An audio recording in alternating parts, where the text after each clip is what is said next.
ಆತ್ಮೀಯ ವೀಕ್ಷಕರೇ, ನೀವು ನೋಡ್ತಾ ಇರೋ ನಂಬರ್ ಒನ್ ಚಾನಲ್ಗೆ ಸ್ವಾಗತ ಬಯಸುತ್ತೇನೆ. ವೀಕ್ಷಕರೇ, ನಾನು ಸಯ್ಯದ್. ಇವತ್ತು ಕರ್ನಾಟಕ ರಾಜ್ಯದಲ್ಲಿ ಒಂದು ಬೆಳಗಾವಿಯ ಲೋಕಸಭೆಯ ಉಪಚುನಾವಣೆ ನಡೀತಾ ಇದೆ. ಎಲ್ಲರಿಗೂ ಗೊತ್ತಿರೋ ವಿಷಯ. ಯಾಕೆಂದರೆ ಬಿಸಿಲಿನ ಈ ಬೇಗೆಗೆ ಕಾರ್ಯಕರ್ತರು ಬಳಲಿ ಎಷ್ಟೊಂದು ತೊಂದರೆ ಸಹಿತ ಅನುಭವಿಸ್ತಾ ಇದ್ದಾರೆ. ಆದರೂ ಸಹಿತ ಛಲಬಿಡದ ತ್ರಿವಿಕ್ರಮನಂತೆ ಎರಡು ಅಭ್ಯರ್ಥಿಗಳು ಬಹಳ ಜೋರ್ದಾರ್ ಪ್ರಚಾರ ಮಾಡ್ತಾ ಇದ್ದಾರೆ. ಆದರೆ ಇಲ್ಲಿ ಇವತ್ತು ಏನು ಸ್ಟೋರಿ ತೆಗೆದುಕೊಂಡು ಬಂದಿದ್ದೀನಿ ಅಂದರೆ, ಸತೀಶ್ ಜಾರಕಿಹೊಳಿ ಅವರನ್ನು ಕಾಂಗ್ರೆಸ್ ಪಕ್ಷದಿಂದ ಲೋಕಸಭೆಗೆ ಕಳಿಸಲು ಲಕ್ಷ್ಮೀ ಹೆಬ್ಬಾಳ್ಕರ್ ಇಷ್ಟ್ಯಾಕೆ ಮುತುವರ್ಜಿ ವಹಿಸಿದ್ದಾರೆ, ಇಷ್ಟ್ಯಾಕೆ ಆಸಕ್ತಿ ವಹಿಸಿದ್ದಾರೆ ಮತ್ತು ಹೆಗಲಿಗೆ ಹೆಗಲು ಕೊಟ್ಟು ಪ್ರತಿ ಗ್ರಾಮ ಮನೆ ಮನೆಗೆ ಹೋಗಿ ಮತದಾರರನ್ನು ಓಲೈಕೆ ಮಾಡುತ್ತಿರುವ ದೃಶ್ಯ ತಾವು ನೋಡಿರ್ಬೋದು.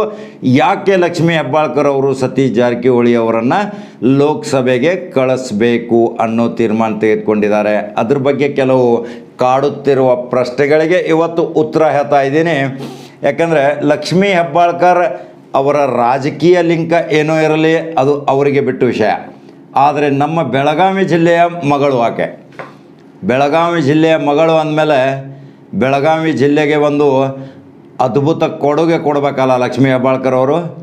ಅದು ಕೊಡೋಗೋಸ್ಕರ ಅವರು ಈ ಹಿಂದೆ ಲೋಕಸಭೆಗೆ ಹೋಗೋಗೋಸ್ಕರ ಅವರೂ ಸಹಿತ ಪ್ರಯತ್ನಪಟ್ಟು ವಿಫಲರಾಗಿದ್ದರು. ಲೋಕಸಭೆಯಿಂದ ಸಾವಿರಾರು ಕಾರ್ಯಕ್ರಮಗಳನ್ನ ಹಾಕಿಕೊಳ್ಳಲಿಕ್ಕೆ ಒಂದು ಲೋಕಸಭಾ ಸದಸ್ಯನಿಗೆ ಬಹುಮುಖ ಕಾರ್ಯಕ್ರಮ ರೂಪಣೆಗೊಳ್ಳಲಿಕ್ಕೆ, ಅನುದಾನ ತರಲಿಕ್ಕೆ ಒಂದು ಶಕ್ತಿ ಲೋಕಸಭೆ ಸದಸ್ಯರಿಗೆ ಇರುತ್ತೆ. 130 ಕೋಟಿ ಜನಸಂಖ್ಯೆಗೆ 550 ಎಂ ಪಿಗಳಿರ್ತಾರೆ, 524 ಇರ್ತಾರೆ. ರಾಜ್ಯಸಭಾ ಸೇರಿ ಒಂದು 600-700 ಇರ್ಬೋದು.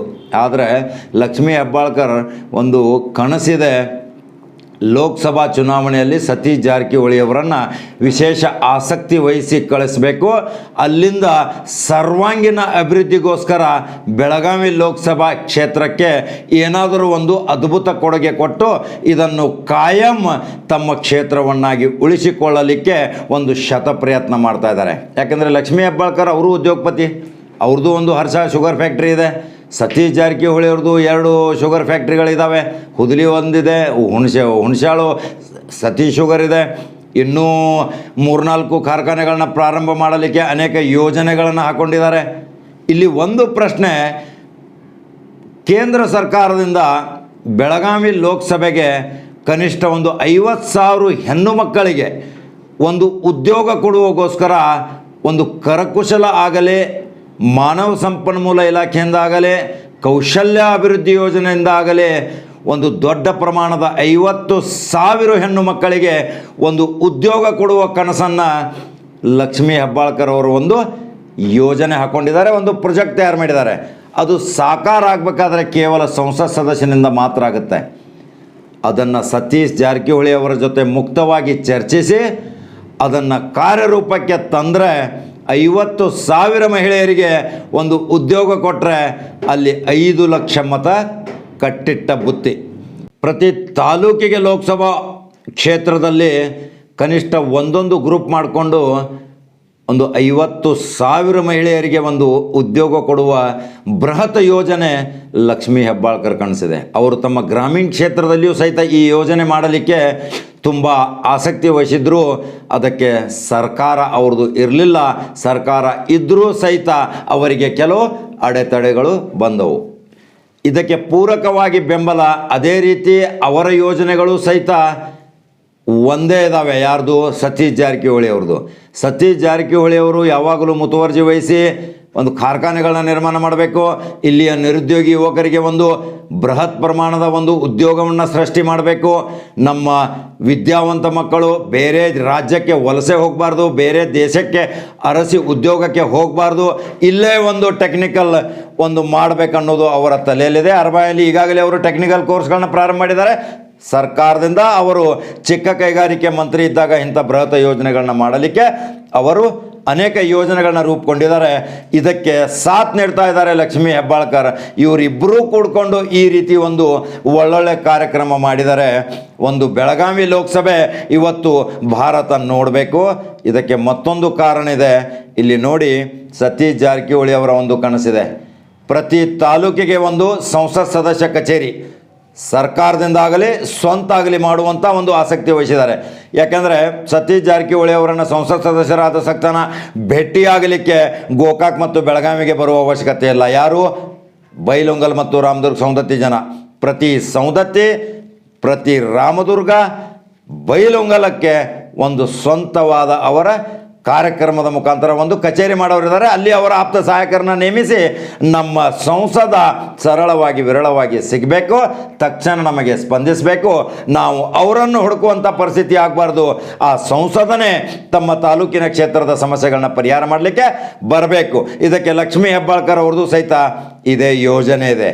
ಈ ಯೋಜನೆ ಸಾಕಾರಗೊಳ್ಳಲಿಕ್ಕೆ ನಾವು ನೇರ ಸಂದರ್ಶನ ಮುಖಾಂತರ ಸತೀಶ್ ಅವ್ರನ್ನ ಮಾತಾಡಿಸಿದಾಗ ಅವರು ವಾಗ್ದಾನ ಮಾಡಿದ್ದಾರೆ, ನಾನು ಪ್ರತಿ ತಾಲೂಕಿಗೆ ಒಂದು ಕಚೇರಿ ಮಾಡ್ತೇನೆ ಮತ್ತು ನಮ್ಮ ತಾಲೂಕಿನಲ್ಲಿ ನಡೆಯುತ್ತಿರುವಂಥ ಸಾಮಾಜಿಕ ಚಟುವಟಿಕೆ, ಸಾಂಸ್ಕೃತಿಕ ಚಟುವಟಿಕೆ, ರಾಜಕೀಯ ಚಟುವಟಿಕೆ, ಕ್ರೀಡೆ ಆಗಲಿ ಅನೇಕ ರೀತಿಯ ಮನರಂಜನೆ ಕಾರ್ಯಕ್ರಮಗಳನ್ನು ಲೋಕಸಭಾ ಸಂಪೂರ್ಣ ಕ್ಷೇತ್ರಕ್ಕೂ ಸಹಿತ ವಿಸ್ತಾರಗೊಳಿಸಿ ಅಲ್ಲಿ ಬೃಹತ್ ಪ್ರಮಾಣದ ಯುವಕರ ಪಡೆಗಳನ್ನ ತಯಾರು ಮಾಡಿ ಒಂದು ಆರ್ಥಿಕ ಸ್ಥಿತಿಯಿಂದ, ಕೈಗಾರಿಕೋದ್ಯಮದಿಂದ, ಕೃಷಿಯಿಂದ ಅವರನ್ನು ಹೇಗೆ ಮುಂದಕ್ಕೆ ತರಬೇಕು ಅನ್ನೋ ಕೆಲವು ಯೋಜನೆಯನ್ನು ಹಾಕ್ಕೊಂಡಿದ್ದಾರೆ.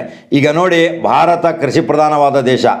ಇಲ್ಲಿ ಕೃಷಿ, ತೋಟಗಾರಿಕೆ ಮತ್ತು ಕೃಷಿ ಯೂನಿವರ್ಸಿಟಿ ಧಾರವಾಡದಲ್ಲಿದೆ. ಆ ಧಾರವಾಡದಿಂದಲೂ ಇಲ್ಲೂ ಒಂದು ಯೂನಿವರ್ಸಿಟಿ ಆಗಬೇಕನ್ನೋದು ಒಂದು ಸತೀಶ್ ಅವ್ರದ್ದು ಕನಸಿದೆ. ಮಹಿಳಾ ಯೂನಿವರ್ಸಿಟಿ ಆಗಬೇಕನ್ನೋದು ಒಂದು ಲಕ್ಷ್ಮೀ ಹೆಬ್ಬಾಳ್ಕರ್ ಅವರೊಂದೊಂದು ಕನಸಿದೆ. ಬೆಳಗಾವಿ ಲೋಕಸಭೆಗೆ ಎಷ್ಟೋ ಕಚೇರಿಗಳು ಬೆಳಗಾವಿಗೆ ಬರ್ತಕ್ಕಂಥ ಹುಬ್ಬಳ್ಳಿ ಧಾರವಾಡಕ್ಕೆ ಹೋಗಿದ್ದಾವೆ. ಆ ಹುಬ್ಬಳ್ಳಿ ಧಾರವಾಡದ ಕಚೇರಿಗಳು ಬೆಳಗಾವಿಗೆ ಬರಬೇಕು. ಮುಖ್ಯ ಅಭಿಯಂತರ ಕಚೇರಿ ಈಗ ಅಲ್ಲಿದೆ, ನೀರಾವರಿ ಇಲಾಖೆ ಕಚೇರಿ ಅಲ್ಲಿದೆ, PWD ಅಲ್ಲಿದೆ, ಸಿರಿಕಲ್ಚರ್ ಅಲ್ಲಿದೆ, ಹಾರ್ಟಿಕಲ್ಚರ್, ಅಗ್ರಿಕಲ್ಚರ್ ಅಲ್ಲಿದೆ. ಅವು ಎಲ್ಲ ಕಚೇರಿಗಳು ಬೆಳಗಾವಿಗೆ ಬರಬೇಕು. ಬೆಳಗಾವಿ ಲೋಕಸಭೆಯಲ್ಲಿ ಎಲ್ಲರೂ ಕೂಡಿ ಒಂದು ಒಕ್ಕಟ್ಟಾಗಿ ಕೆಲಸ ಮಾಡಬೇಕು. ಇದಕ್ಕೆ ಅಶೋಕ್ ಪಟ್ಟಣ್ ಮತ್ತು ಮಹಾಂತೇಶ್ ಕೌಜಲ್ಗೆ ಎಲ್ಲರೂ ಸಾಥ್ ನೀಡಿ ಒಂದು ಒಮ್ಮತದ ಅಭಿಪ್ರಾಯದ ಮುಖಾಂತರ ಹೈಕಮಾಂಡ್ ಹಿರಿಯ ನಾಯಕರ ಜೊತೆ ಚರ್ಚೆ ಮಾಡಿಕೊಂಡು ಬೆಳಗಾವಿ ಲೋಕಸಭಾ ಚುನಾವಣೆಗೆ ಕಾಂಗ್ರೆಸ್ಸದ ಅಧಿಕೃತ ಅಭ್ಯರ್ಥಿಯಾಗಿ ಸತೀಶ್ ಜಾರಕಿಹೊಳಿ ಧುಮುಕಿದ್ದು ಇದೊಂದು ವೈಶಿಷ್ಟ್ಯ. ಯಾಕಂದರೆ ನಮ್ಮ 40-50 ವರ್ಷಗಳಿಂದ ಸಂಸದರಾದವರು ಏನು ಬೆಳಗಾವಿಗೆ ಕೊಡುಗೆ ಕೊಟ್ಟಿದ್ದಾರೆ? ಏನು ಒಂದು ಕಾರ್ಖಾನೆ ತಂದಿದ್ದಾರೆ? ಏನಾದರೂ ಒಂದು ಸಾವಿರಾರು ಜನರಿಗೆ ಉದ್ಯೋಗ ಸೃಷ್ಟಿ ಮಾಡುವಂಥ ಏನಾದರೂ ಒಂದು ಕಾರ್ಯಕ್ರಮ ಹಾಕ್ಕೊಂಡಿದ್ದಾರೆ? ಅವು ಯಾವುದೇ ಕಾರ್ಯಕ್ರಮಗಳನ್ನ ಅವರು ಹಾಕ್ಕೊಂಡಿಲ್ಲ. ಈಗ ಅವಶ್ಯಕತೆ ಏನಿದೆ ನಮ್ಮ ನಿರುದ್ಯೋಗಿ ಯುವಕರಿಗೆ ಮತ್ತು ಕೇಂದ್ರ ಸರ್ಕಾರದ ಪರಿಶಿಷ್ಟ ಜಾತಿ, ಪರಿಶಿಷ್ಟ ಪಂಗಡದವರಿಗೆ ಅನೇಕ ಸರ್ಕಾರಿ ಯೋಜನೆಗಳಿವೆ. ಯಾಕಂದರೆ ಆ ಜನಾಂಗ ಹೆಚ್ಚಿದೆ, ಅಲ್ಪಸಂಖ್ಯಾತರ ಸಮುದಾಯ ಹೆಚ್ಚಿದೆ. ಇಲ್ಲಿ ಅನೇಕ ಸಮುದಾಯದ ಜನ, ಕುರುಬ ಜನಾಂಗದ ಜನಸಂಖ್ಯೆಯೂ ಹೆಚ್ಚಿದೆ. ಕೇಂದ್ರ ಕುರುಬ ಅಭಿವೃದ್ಧಿ ನಿಗಮ ಸ್ಥಾಪನೆ ಮಾಡಬೇಕಾಗತ್ತೆ. ಇಲ್ಲಿ ಅನೇಕ ಕುರುಬ ಜನಾಂಗದವರು ಕಂಬಳಿ ನೇಯುವಂಥ ಒಂದು ಕಾರ್ಖಾನೆಗಳನ್ನ ಮಾಡಿ ಅವು ನಷ್ಟಕ್ಕೀಡಾಗಿ ಈಗ ಅವರು ವಲಸೆ ಹೋಗಿ ಕುರಿ ಕಾಯಲಿಕ್ಕೆ ಪರಿಸ್ಥಿತಿ ನಿರ್ಮಾಣ ಆಗಿದೆ. ಆ ಪರಿಸ್ಥಿತಿಗಳನ್ನೆಲ್ಲ ಹೊಡೆದೋಡಿಸಲಿಕ್ಕೆ ಇವರು ಒಂದು ಕೆಲವು ಯೋಜನೆಗಳನ್ನ ಹಾಕ್ಕೊಂಡಿದ್ದಾರೆ. ಇಲ್ಲಿ ಅಲ್ಪಸಂಖ್ಯಾತರದ ಒಂದು ಅಭಿವೃದ್ಧಿ ನಿಗಮ ಆಗಬೇಕು. ಅಲಿಗಢ ಯೂನಿವರ್ಸಿಟಿ ಬಿಟ್ಟರೆ ಬೆಳಗಾವಿಯಲ್ಲಿ ಯೂನಿವರ್ಸಿಟಿ ಎಲ್ಲ ಕರ್ನಾಟಕದಲ್ಲಿಲ್ಲ. ಅಂಥದ್ದೊಂದು ಕೇಂದ್ರ ಸರ್ಕಾರದ ಕೇಂದ್ರೀಯ ವಿದ್ಯಾಲಯಗಳನ್ನು ಸ್ಥಾಪನೆ ಮಾಡಲಿಕ್ಕೆ ಬೆಳಗಾವಿ ಲೋಕಸಭೆ ವ್ಯಾಪ್ತಿಯಲ್ಲಿ ಲಕ್ಷ್ಮೀ ಹೆಬ್ಬಾಳ್ಕರ್ ಮತ್ತು ಸತೀಶ್ ಜಾರಕಿಹೊಳಿ ಅವರು ತಮ್ಮ ಸಮನ್ವಯ ಚರ್ಚೆಯ ಮುಖಾಂತರ ಒಂದು ಒಮ್ಮತದ ಅಭಿಪ್ರಾಯ ಮುಖಾಂತರ ಈ ಯೋಜನೆಗಳನ್ನ ಪ್ರಕಟ ಮಾಡಿದ್ದಾರೆ. ಈ ಯೋಜನೆಗಳ ಮುಖಾಂತರ ನಮಗೆ ಸಂಸತ್ ಸದಸ್ಯ ಹೇಗೆ ಬೇಕು, ಸಂಸತ್ ಸದಸ್ಯ ಎಂಥವನಿರಬೇಕು, ಆ ಸಂಸತ್ ಸದಸ್ಯನಿಗೆ ನಾವು ಓಟ್ ಹಾಕಿದರೆ ಅವನು ನಮ್ಮ ಕೂಗಿಗೆ ಸ್ಪಂದಿಸಬೇಕು, ಅವನೇ ನಮಗೆ ಸಂಸತ್ ಸದಸ್ಯ. ಇಲ್ಲದಿದ್ದರೆ ಆರಿಸಿ ಬಂದು ಮನೆಯಲ್ಲಿ ಕೂತವನಿಗೆ ನಾವು ಈಗಾಗಲೇ ಎಷ್ಟೋ ಸಾರಿ ಆರಿಸಿ ತಂದು ನೋಡಿದ್ದೀವಿ, ಆದರೆ ಯಾವುದೇ ಪ್ರತಿಫಲ ಸಿಗಲಿಲ್ಲ. ಕೇವಲ ದಿಲ್ಲಿ, ಬೆಂಗಳೂರು, ಕುಮಾರ್ ಕೃಪಾ ಅತಿಥಿಗೃಹ, ಕರ್ನಾಟಕ ಭವನದಲ್ಲಿ ಏರ್ ಕಂಡೀಷನ್ದಲ್ಲಿ ಕೂತ್ಕೊಂಡ್ರೆ ಕೂಗನ್ನು ಕೇಳೋರು ಯಾರು? ಯಾಕೆಂದ್ರೆ ನೀರಾವರಿ ಪ್ರದೇಶ ಹೊಂದಿದಂಥ ನಮ್ಮ ಈ ಬೆಳಗಾವಿ ಲೋಕಸಭಾ ಅನೇಕ ರೀತಿಯ ಕಬ್ಬು ಬೆಳೆಗಾರರು, ಅನೇಕ ಕಬ್ಬಿನ ಫ್ಯಾಕ್ಟ್ರಿಗಳಿವೆ, ಸಿಮೆಂಟ್ ಫ್ಯಾಕ್ಟ್ರಿಗಳಿವೆ. ಇವೆಲ್ಲವೂ ಖಾಸಗೀಕರಣದಿಂದ ಕೂಡಿದ್ದಾವೆ. ಅದಕ್ಕಾಗಿ ಆನಿವಾಸಿ ಭಾರತೀಯರನ್ನು ಕರೆತಂದು ಇಲ್ಲಿ ಟೆಕ್ನಾಲಜಿ ಮತ್ತು ಅನೇಕ ಯಂತ್ರೋಪಕರಣಗಳ ಪಾರ್ಟ್ಸ್ ತಯಾರು ಮಾಡುವಂಥ ಕಾರ್ಖಾನೆಗಳನ್ನ ತಯಾರು ಮಾಡಿದ್ದಾರೆ, ಸ್ಥಾಪನೆ ಮಾಡಿದ್ದಾರೆ. ಇದು ಇಲ್ಲಿಯ ನಿರುದ್ಯೋಗಿ ಯುವಕರಿಗೆ ಒಂದು ಆಶಾದೀಪ ಆಗುತ್ತೆ. ಇವೆಲ್ಲವನ್ನು ತಿಳ್ಕೊಂಡು ಲಕ್ಷ್ಮೀ ಹೆಬ್ಬಾಳ್ಕರ್ ಸತೀಶ್ ಜಾರಕಿಹೊಳಿಗೆ ಹೆಗಲು ಕೊಟ್ಟು ಇವತ್ತು ಶ್ರಮ ವಹಿಸಿ ಲೋಕಸಭೆಗೆ ಸತೀಶ್ ಜಾರಕಿಹೊಳಿ ಅವರನ್ನು ಆರಿಸಿ ಕಳಿಸಲೇಬೇಕು ಅನ್ನೋದು ಪಣ ತೊಟ್ಟಿದ್ದು ಇವತ್ತು ನೀವು ಎಲ್ಲರೂ ನೋಡ್ತಾ ಇದ್ದೀರಾ. ಈಗ ಮುಂಚೂಣಿಯಲ್ಲಿ ಕಾಂಗ್ರೆಸ್ ಪ್ರಥಮ ಸ್ಥಾನದಲ್ಲಿದೆ ಪ್ರಚಾರದಲ್ಲಿ. ಅವರ ಮಕ್ಕಳು ಸಹಿತ ಮಾಡ್ತಾ ಇದ್ದಾರೆ. ಪ್ರಿಯಾಂಕಾ ಮತ್ತು ರಾಹುಲ್ ನೋಡಿ, ಅನೇಕ ಕಾರ್ಯಕರ್ತರು ನೋಡಿ, ಸೌದತ್ತಿಯಲ್ಲಿ ನೋಡಿ, ಬೆಳಗಾವಿ ನಗರದಲ್ಲಿ ನೋಡಿ, ಗ್ರಾಮೀಣದಲ್ಲಿ ನೋಡಿ, ಉಚ್ಗಾಂವದಲ್ಲಿ ನೋಡಿ, ಬಾಗೇವಾಡಿಯಲ್ಲಿ ನೋಡಿ, ಯರಗಟ್ಟಿಯಲ್ಲಿ ನೋಡಿ, ಪ್ರತಿಯೊಂದು ಕಡ್ಕೋಳು ಹಿಡ್ಕೊಂಡು ರಾಮದುರ್ಗ ಭಾಗದಲ್ಲಿ ಅನೇಕ ಅಸಂಖ್ಯಾತ ಕಾಂಗ್ರೆಸ್ ಕಾರ್ಯಕರ್ತರು ಹೇಗಾದರೂ ಮಾಡಿ ಈ ಸತೀಶ್ ಜಾರಕಿಹೊಳಿ ಅವರನ್ನು ಲೋಕಸಭಾ ಸದಸ್ಯ ಮಾಡಿದ್ದಾರೆ. ಅವರು ಪರಿಣಿತರಿದ್ದಾರೆ, ಚಾಣಾಕ್ಷರಿದ್ದಾರೆ, ಡಿಸಿಪ್ಲಿನ್ ಇದ್ದಾರೆ, ಚತುರರಿದ್ದಾರೆ. ಅವರು ಸಿಸ್ಟಮೆಟಿಕ್ ಒಂದು ರಾಜಕಾರಣ ಮಾಡ್ತಾರೆ. ಬಂದವರಿಗೆ ಎಲ್ಲರಿಗೂ ಒಂದು ಸೌಜನ್ಯದಿಂದ ಮಾನವೀಯತೆಯಿಂದ ಮಾತಾಡಿಸ್ತಾರೆ. ಅವರ ಕೂಗಿಗೆ ಸ್ಪಂದಿಸ್ತಾರೆ. ಅವರು ಕೆಲಸ ಮಾಡಿ ಕೊಡ್ತಾರೆ ಅನ್ನೋ ಮನೋಭಾವನೆ ಇಟ್ಕೊಂಡಿದ್ದಾರೆ. ನಾವು ಅಭಿಯಾನ ಪ್ರಾರಂಭ ಮಾಡಿದಾಗ ಎಲ್ಲವೂ ಕಾಂಗ್ರೆಸ್ಗೆ ನಾವು ಮತ ಹಾಕ್ತೀವಿ. ಯಾಕೆಂದರೆ 80% ಕಾಂಗ್ರೆಸ್ಸು ನೋಡಿದರೆ ಇಲ್ಲಿ 80% ನಾವು ವ್ಯಕ್ತಿಯನ್ನು ನೋಡ್ತಾ ಇದ್ದೀವಿ ಸತೀಶ್ ಜಾರಕಿಹೊಳಿ ಅವರನ್ನು, 20% ಕಾಂಗ್ರೆಸ್ ಪಕ್ಷ ನೋಡ್ತೀವಿ ಅನ್ನೋದು ಒಂದು ಭಾವನೆಯಲ್ಲಿ ವ್ಯಕ್ತಪಡಿಸ್ತಾ ಇದ್ದಾರೆ. ಪ್ರಜ್ಞಾವಂತ ಮತದಾರರಿದ್ದಾರೆ, ತಿಳಿದವರಿದ್ದಾರೆ, ಎಲ್ಲರೂ ಚಾಣಾಕ್ಷರಿದ್ದಾರೆ. ಇಂಥ ಚಾಣಾಕ್ಷ ಮತದಾರರು ಚಾಣಾಕ್ಷ ಅಭ್ಯರ್ಥಿಯನ್ನು ಆರಿಸಿ ಗಳಿಸಿದರೆ ಇವೇನು ಯೋಜನೆಗಳನ್ನ ಇವತ್ತು ಪ್ರಕಟಗೊಂಡಿದ್ದಾವೆ ಇವೆಲ್ಲ ಸಾಕಾರ ಆಗಬೇಕಾದ್ರೆ ಲಕ್ಷ್ಮೀ ಹೆಬ್ಬಾಳ್ಕರ್ ಕೈ ಬಲಪಡಿಸಬೇಕು. ಸತೀಶ್ ಜಾರಕಿಹೊಳಿ ಅವರನ್ನು ತಕ್ಷಣ ಆರಿಸಿ ಸಂಸತ್ತಕ್ಕೆ ಪ್ರವೇಶ ಮಾಡಿದರೆ ಇವೆಲ್ಲ ಕನಸುಗಳು ನನಸಾಗುವುದರಲ್ಲಿ ಸಂದೇಹವಿಲ್ಲ. ವೀಕ್ಷಕರೇ, ನಿಮ್ಗೇನು ಅನಿಸುತ್ತೆ ಈ ವಿಡಿಯೋ ನೋಡಿ? ನಿಮ್ಮ ಅನಿಸಿಕೆಗಳನ್ನ ನಮ್ಮ ಕಮೆಂಟ್ ಬಾಕ್ಸಲ್ಲಿ ತಿಳಿಸಿ. ನಂಬರ್ 1 ಚಾನಲ್ ಫಾಲೋ ಮಾಡಿ, ನಂಬರ್ 1 ಚಾನಲ್ ಸಬ್ಸ್ಕ್ರೈಬ್ ಆಗಿ. ಮತ್ತೆ ಮಹತ್ವದ ಸುದ್ದಿಯೊಂದಿಗೆ ಮತ್ತೆ ಬೇರೆ ಸ್ಟೋರಿಯೊಂದಿಗೆ ಬರ್ತೀನಿ. ನಮಸ್ಕಾರ.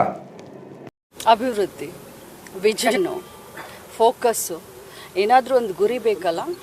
ನಾವೇನಾದರೂ ಈ ಕ್ಷೇತ್ರಕ್ಕೆ ಮತ ಹಾಕಿದಂಥ ಜನರಿಗೆ ಏನಾದರೂ ಮಾಡ್ತೀವಿ ಅಭಿವೃದ್ಧಿ ಅಂತ ಹೇಳಿ.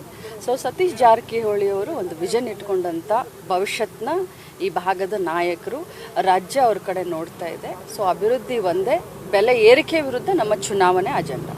ಈ ಅನುಕಂಪದ ಅಲೆಯ ವಿರುದ್ಧ ತಮ್ಮ ಸ್ಟ್ರಾಟಜಿ ಹೇಗಿರುತ್ತೆ ನೋಡಿ? ಅನುಕಂಪದ ಅಲೆಯನ್ನು ನಾನು ಟಚ್ ಮಾಡಲಿಕ್ಕೆ ಹೋಗೋದಿಲ್ಲ. ಒಬ್ಬ ಮಹಿಳೆಯಾಗಿ ಮಂಗಲಕ್ಕ ಅವರ ದುಃಖದಲ್ಲಿ ನಾನು ಕೂಡ ಭಾಗಿಯಾಗಿದ್ದೀನಿ.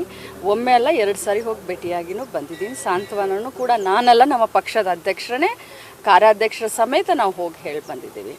ಅದು ಬೇರೆ ವಿಚಾರ. ಅನಿವಾರ್ಯ ಪರಿಸ್ಥಿತಿನಲ್ಲಿ ಇಲೆಕ್ಷನ್ ಬಂದಂಥ ಸಂದರ್ಭದಲ್ಲಿ ಇಲ್ಲಿ ಗೆದ್ದು ಹೋದಂಥ ಎಂಪಿಗಳು ಏನು ಮಾಡಬೇಕು?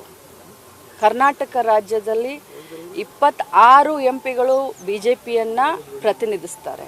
ಆದರೆ ಫ್ಲಡ್ ಆದಾಗ ಯಾರೂ ಬರಲಿಲ್ಲ. ಮೋದಿಯವರು ಬರಲಿಲ್ಲ, ಅಮಿತ್ ಶಾ ಅವರು ಬರಲಿಲ್ಲ.